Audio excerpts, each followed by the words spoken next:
Bienvenidos a Contracorriente por Rompeviento Televisión por Internet. Soy Luis Hernández Navarro y hoy nos acompaña en el estudio el profesor y doctor Humberto Santos. Humberto es maestro rural, normalista y es actualmente profesor en la Universidad Pedagógica Nacional en Chilpancingo, guerrerense él mismo, y acaba de publicar un libro interesantísimo sobre 3 décadas de las reformas educativas en nuestro país. Humberto, muchas gracias por estar con nosotros. Al contrario, muchísimas gracias por la invitación y pues yo espero que abrir un diálogo a partir de tratar, es una síntesis en realidad muy apretada de este proceso de reformas que se hizo y sobre todo en esto que le llaman el periodo neoliberal. Estamos hablando de un libro que se llama La marginalidad creadora. ¿Por qué ese nombre? Bueno, primero porque hay una cuestión con Guerrero, porque básicamente el libro está dedicado a los profesores de Guerrero. La idea es abrir un diálogo con los profesores de Guerrero y con los profesores del sur de México, porque siempre nos ha tocado la peor parte. Y en Guerrero a veces se nos olvida, pero ahí nació la patria, bueno, en esta parte del sur, ahí se leyeron los sentimientos de la nación, ¿no? Y seguimos teniendo el mismo problema que Morelos enunciaba de moderar la opulencia y la indigencia. Y entonces, a toda esa problemática yo siempre he pensado que la salida es por la cultura y por la educación, siempre y cuando la cultura no quede reducida a folclore y la educación a un proceso escolarizante que tremendamente que se ha venido deteriorando, sobre todo la que se ofrece a los sectores más marginados. Y entonces yo creo que ahora eso tiene que volverse una posibilidad desde esa marginación, crear otra cosa, crear un pensamiento, digamos, propio, una pedagogía propia, porque vemos que las que exportan, todas esas teorías pedagógicas que exportan, o todos esos marcos teóricos que tratan de explicar lo que ocurre en Guerrero, pues son insuficientes, y en términos pedagógicos, en lugar de que nosotros avancemos, pues tenemos una educación tremendamente deteriorada, y entonces esa educación mediocre no puede servir para sacar de la marginación a los más pobres.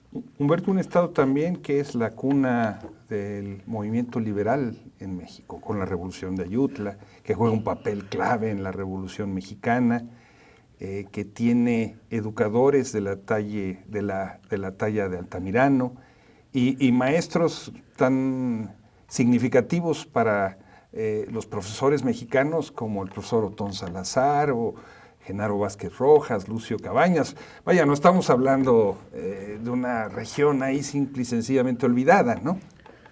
Pues este libro es una síntesis que recoge una serie de ensayos que en una agenda que nosotros traemos, decimos, desde el 2019 al 2021, porque en el 2021 vamos a tener, digamos, 2 conmemoraciones. Una, vamos a celebrar 200 años como vida independiente, y segundo, vamos a cumplir 100 años como la creación de la Secretaría de Educación Pública. Y si queremos agregar un elemento más, en el 2019 cumplimos 170 años como entidad federativa en Guerrero, y en esos 170 años de historia, solo 10 gobernadores han concluido su periodo. Eso habla de la clase de Estado que tenemos, con una disputa caciquil por el poder, y también habla de esa marginación. Pero volviendo a esto que mencionas, fíjate que en efecto, ¿no? Los hombres más que han destacado para contribuir a construir la patria que tenemos, Vicente Guerrero, Juan Álvarez, Altamirano, pues resulta que tienen raíces indígenas y afromexicanas, ¿no? Y resulta que es lo que tenemos más marginado en el Estado.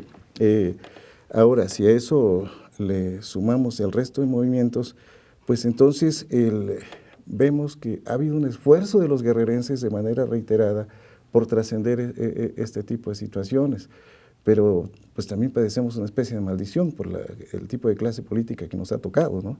Y nosotros pensamos que hay una tendencia casi que se ha naturalizado de deteriorar los procesos educativos y de ningunear toda esa riqueza cultural que tienen los guerrerenses de los pueblos indígenas, por ejemplo, los afromexicanos. Tu libro arranca en 1989, el año de la primavera magisterial. Miles de maestros, incluyendo los guerrerenses, se movilizan por mayores salarios y en contra de Carlos Jongitud Barrios, el cacique de la época, y gracias a esa movilización, Carlos Salinas designa a Alvester Gordillo. ¿Por qué 1989 para arrancar con tu libro? Porque es una parte, digamos, también paradigmática, ¿no? Uno ve que los destinos de la educación del sindicato finalmente va a tener un peso bastante importante, ¿no? Y evidentemente también los movimientos disidentes van a crecer. Y uno ve que no es una prioridad la educación, no puede ser una prioridad cuando precisamente en el sindicato se coloca, digamos, no solamente un símbolo, que se va a convertir en un símbolo de la corrupción de este país, sino a una señora terriblemente inculta, ¿no?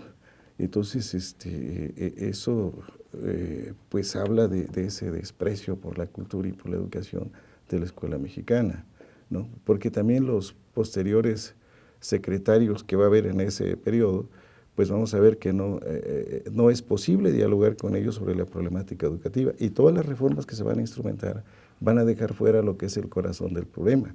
Para muchos educadores, ¿no?, el corazón de la problemática educativa es justamente los rezagos que tenemos, los rezagos en las escuelas, ¿no?, el abandono a las escuelas, y entonces se empiezan a votar una serie de políticas que estén en concordancia con los organismos financieros internacionales, pero no una política educativa de Estado que esté en concordancia con las necesidades de los contextos. Por ejemplo, yo he platicado con los maestros y nunca le hemos encontrado el sentido de someterse a evaluación de pruebas estandarizadas si ya sabemos de antemano que vamos a salir reprobados. ¿Por qué? Porque no hay no hay una mirada, pues, ni un interés por mejorar la calidad educativa en las escuelas, y menos por o lo que ahora le llaman excelencia, porque si se quisiera mejorar, pues entonces tendríamos que cuidar los procesos de formación docente, tendríamos que cuidar incluso las palabras que se definen en el mismo artículo 3º sobre el tema cuando se quiere reformar la educación. Por ejemplo, en la última reforma de Enrique Peña Nieto se ponía énfasis en la permanencia. Y pudiéramos estar de acuerdo, el problema es que la permanencia hablaba de los maestros, pero no hablaba de la permanencia de los niños en las escuelas, es decir, la obligación que tendría que asumir el Estado para que el niño que ingresara desde preescolar hasta la preparatoria, pues efectivamente el Estado asumiera esa responsabilidad de que esos niños culminaran sus procesos educativos. Entonces cuando nosotros llamamos ese proceso escolarizante, es que pueden abrir una escuela en la comunidad más alejada, le pueden mandar un maestro, pero pues si se le abandona, pues ya se sabe cuál va a ser el destino de esas escuelas, ¿no? Hoy podemos ver eso en amplias zonas del estado de Guerrero, ¿no? No solamente en la montaña, la parte de la sierra, y aparte otros problemas que han agudizado que justamente ese deterioro de la educación pública, ¿no? Tenemos por lo menos en Guerrero, la verdad es que es una situación pues que lastima, ¿no? Y ofende, porque en efecto tenemos una herencia de un Altamirano, que yo digo que Altamirano es el mejor ejemplo de para qué sirve la educación, siendo un indígena,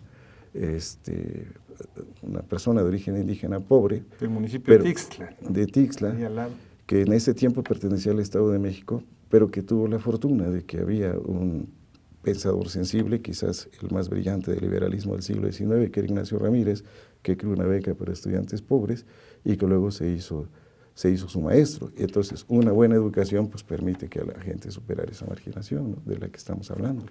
Humberto, una de las grandes reformas en el periodo del que hablas es la de 1992, la descentralización educativa, ¿no?, la firma del Acuerdo Nacional para la Modernización de la Educación Básica. En esas épocas, desde un poco atrás, se pensaba que el centralismo era la culpa de todos los problemas educativos. Entonces, que había que pasarle competencias, funciones a los gobiernos de los estados. Hoy, ¿no? 2019, ya estamos en 2020, pero tú llegas hasta 2019, el presidente López Obrador habla de recentralización, ya no solo de la nómina, sino de otras cosas del proceso educativo. ¿Qué balance haces tú, qué reflexión haces tú de este movimiento pendular entre centralización, descentralización? Pónganle los nombres que le pongan. Bueno, lo que nosotros decimos ahí es de que en el 92 pasamos de un centralismo local defectuoso a un centralismo local peor y más corrupto todavía. Es decir, eso empezó a podrir las instituciones educativas de todos los niveles. Por ejemplo, en el caso de la Universidad Pedagógica, hasta ese periodo, el ingreso a la universidad era, digamos, más o menos decente, se hacía un examen de oposición, en fin. Después de eso, el sindicato institucional, los sindicatos charros, pues empezaron a meter personas sin ningún criterio, con negociaciones oscuras con las autoridades de la Secretaría, y eso lo han preservado todavía, ¿no? De tal manera que alguien que entró por métodos no muy claros, sin tener la formación académica suficiente, es la que de pronto estaba formando a los nuevos profesores. Entonces se perdió de vista lo que era la esencia de la formación, y ahora eso permitió que, en lugar de priorizar lo que es la ética del educador, la visión del educador, una buena parte de los que ingresan por estas vías, que no son, digamos, académicas, en el buen sentido de la palabra, no hablando de la aristocracia intelectual, sino lo asume como si tuviera una chamba y no un compromiso con las comunidades, con la gente, que no sea sensible pues frente a las injusticias que ve en un contexto marginado como Guerrero. Porque eso se puede observar, y hoy lo podemos ver. Yo les decía a mis alumnos, yo soy de la última generación de 4 años de la normal, ya es la última, ¿no? Alcancé a egresar con esos 4 años. Pero nosotros nos educaban para que los niños de primer año, en los 3 primeros meses, aprendieran a leer y a escribir bien. Hoy vemos con tristeza que en la secundaria o en los últimos grados de la primaria, y los maestros ahora salen con licenciatura de las normales o de los centros de actualización del magisterio de la UPN, y no aprenden a leer en varios casos. ¿Y eso de quién es culpa, Humberto? ¿Cómo explicarlo? Yo creo que es la propia Secretaría de Educación también que instrumenta estas prácticas viciadas y corruptas, porque bueno, si no hay una interlocución con alguien que sepa educación, por ejemplo, ¿qué clase de interlocución o qué clase de debate pedagógico educativo se iba a establecer con el señor Nuño, por ejemplo, ¿no? ¿El sargento te refieres? Sí, en el periodo de Peña Nieto, pues, ¿no? O sea, ¿cómo se iba a establecer un diálogo pedagógico ahí? No se podía, y así ha habido otros secretarios, ¿no? Porque en otros tiempos hubo, pues, personas pensantes, digamos, pasó por ahí un Torres Bodet, bueno, desde Vasconcelos, pasó Porfirio Muñoz Ledo. Torres Bodet, que no tenía mucha simpatía por los maestros. Sí, pero él hablaba de los maestros otonistas, decía que nunca había visto tantas camisas huérfanas de corbata y tantas uñas de luto y tanto pelo ensortijado. O sea, no es que fuera tampoco muy amigo de los maestros, pero... Efectivamente, había una visión elitista de la cultura, ajá, pero finalmente ese plan de 11 años dio resultados. Algunos de nosotros pues aprendimos. La educación normalista jugó un papel importantísimo ahí. Digamos, asesores que pudieran ubicarse, que estaban dentro del sistema, como el autor, bueno, el inspirador de los libros de texto, que fue Martín Luis Guzmán, por ejemplo, ¿no? Que lo asesoraba, ¿no? Entonces, eso propiciaba que hubiera otro tipo de diálogos, ¿no? Claro. Pero... ya no hay funcionarios de esa talla, es lo que... Bueno, en Guerrero hemos pasado realmente a legitimar una especie de mediocridad en la administración pública de la educación. No hay interés de los gobernadores realmente por... Pero son amigos del Bester, ¿no? Repiten a cada rato ahí en la Secretaría de Educación. Bueno, pues o no esté el Bester, la cuestión sigue siendo la misma, ¿no? Yo creo que aquí lo que necesitamos es, sin que nos por eso abre ahí el texto, si es una reforma, una revolución en los términos de Luxemburgo, de Rosa Luxemburgo, pero también en la perspectiva de Altamirano, efectivamente, cómo recuperar ese espíritu, ¿no?, de Altamirano, cuando uno lee todo lo que él pudo hacer, ¿no? Entonces, yo creo que la parte fundamental es empezar a debatir esas posibilidades dentro de lo poco que se puede hacer. Es decir, si no se tiene ese poder político, porque en el 89, cuando se hicieron la primavera magisterial, pues en Guerrero teníamos todo para ganar, y sin embargo perdimos digamos, la dirigencia magisterial, pensando que desde ahí se podía impulsar otra cosa, ¿no? Yo creo que actualmente hay una tendencia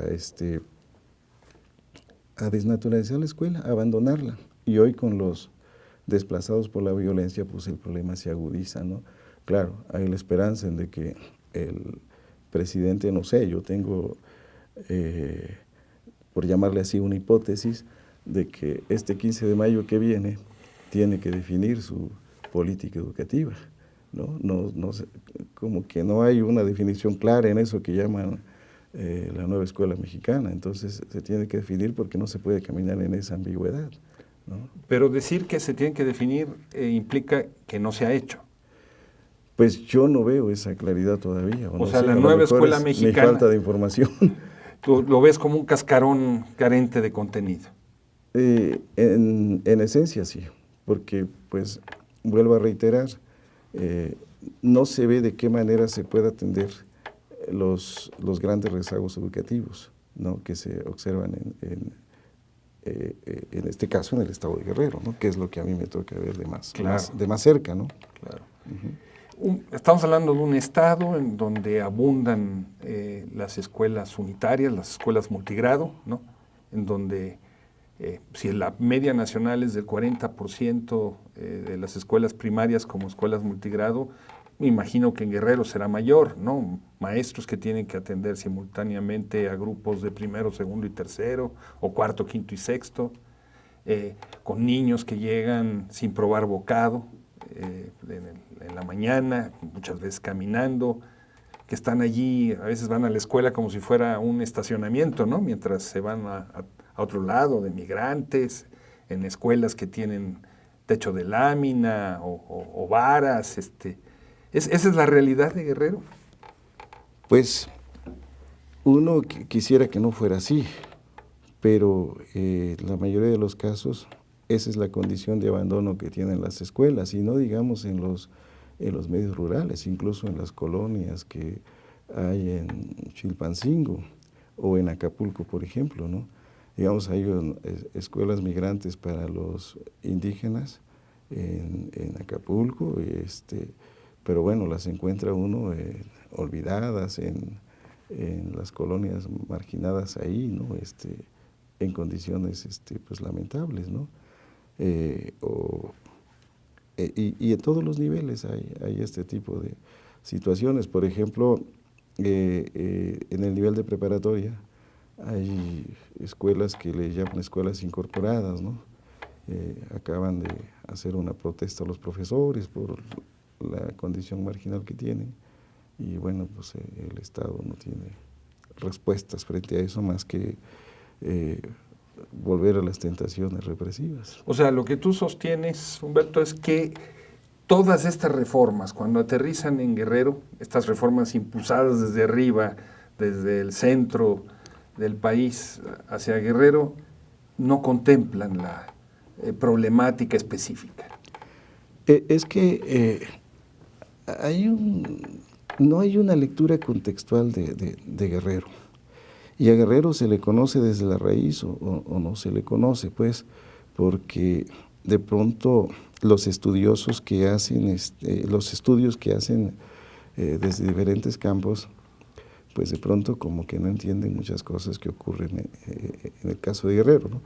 Por ejemplo, en los años 70 hubo algunos estudios, ¿no?, que trataban de explicar qué pasaba en Guerrero, y lo querían explicar por ejemplo, desde el paradigma de la lucha de clases y eso, ¿no? Pero bueno, en las zonas indígenas había otra cosa, o la guerrilla, los movimientos guerrilleros tenían otra explicación también. Entonces yo creo que el problema, lo mismo pasa con el tema de la escuela pública, ¿no?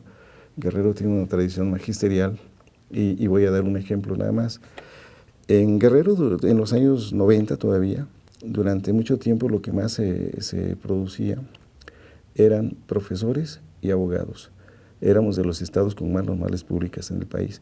Y los problemas más fuertes que tenía el estado de Guerrero era el analfabetismo, lo sigue teniendo, el rezago educativo y la violación a los derechos humanos.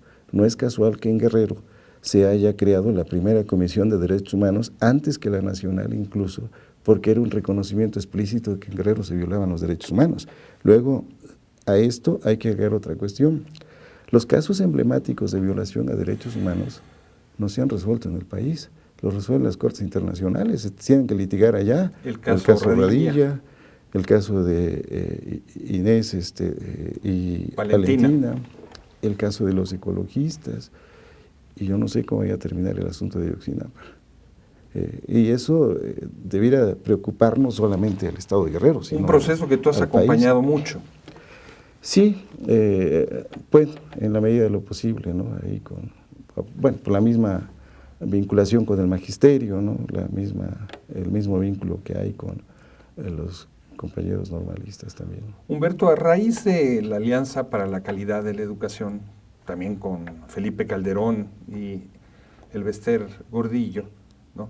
Que es prácticamente el antecedente de lo que fue después la reforma de Peña Nieto, ustedes como magisterio guerrerense hacen un conjunto de propuestas para desarrollar una escuela propia.